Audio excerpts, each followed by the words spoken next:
Mummy अगं तू त्या मुलीशी मला कम्पेअर करायची ना, ती पळून गेली. आता का तोंड बारीक झालं ग मम्मी? आता कळलं ग मम्मी, जसं दिसतं तसं नसतं, म्हणूनच जग फसत.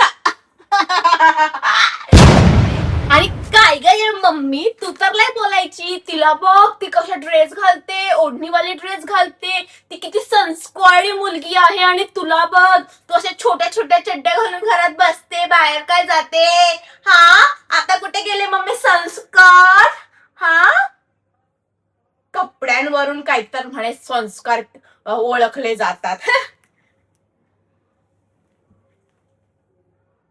जास्त बोलतेस असं नाही वाटत आहे तुला? हा, ती गेली, तिच्या कर्म, ती गेली निघून. तुला काय करायचं, मला काय करायचं, गेली निघून, जाऊ दे.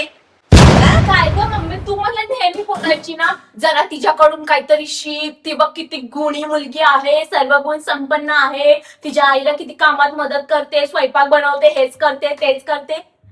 पळून गेली ना, ते शिकू का मी तिच्याकडून? हा, मी पण जाऊ का पळून? पळून जायचंय तिला, पळून जायचंय. हा, कुत्री कुठली, चालेल. कशा बाई आजकालच्या पोरी अशा पळून जातात, आई बाबाच्या इज्जतीचं काय नाही का बसता, खाता पिता, नुसते मला टोमणे द्यायची. ती बघ कशी, ती अशी, ती तशी, ती हे करते, ती ते करते, ती तुझ्यासारखी नाही, ती किती चांगली आहे, तू अशी, तुझा.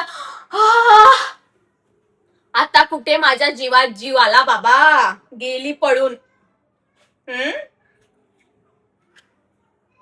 मम्मीची फेवरेट मुलगी गेली पळून. आता कशी टोमणे देशील मला? हा, चांगल्या मुली असं करतात, असं करतात, असं करतात. त्या बघ, तिच्याकडून काहीतरी शिक, तिचा भूक हा, हे कर ते कर. हा, मुक्त झाले मी या सगळ्या टोमण्यामधून. जास्त शिंग फुटलेत का तुला? हा, थँक्यू. आता तर मला फुल ऑन गॅरंटी आहे का तू माझ्या लव्ह मॅरेजला परमिशन देणार, एकदम थाटा माटात माझं लव्ह मॅरेज करून देणार का? कारण की तुला नकोय तुझी पण लेक अशी पळून जावी म्हणून. तू देशीलच ना माझं असं लग्न लावून? बिचारी गेली तर गेली, पण माझा रस्ता क्लिअर करून गेली. लव्ह मॅरेज करायचंय? हा, जा तू पण पळून जा, माझ्या बापाचं काय जात नाही. हा, उलटा काढलाय. लव्ह मॅरेज करून घे. किती चांगली वाटलेली ती. हा, मला वाटलेलं किती चांगली मुलगी आहे, घरात सगळं काम करते, ड्रेस घालते, हे घालते ते घालते.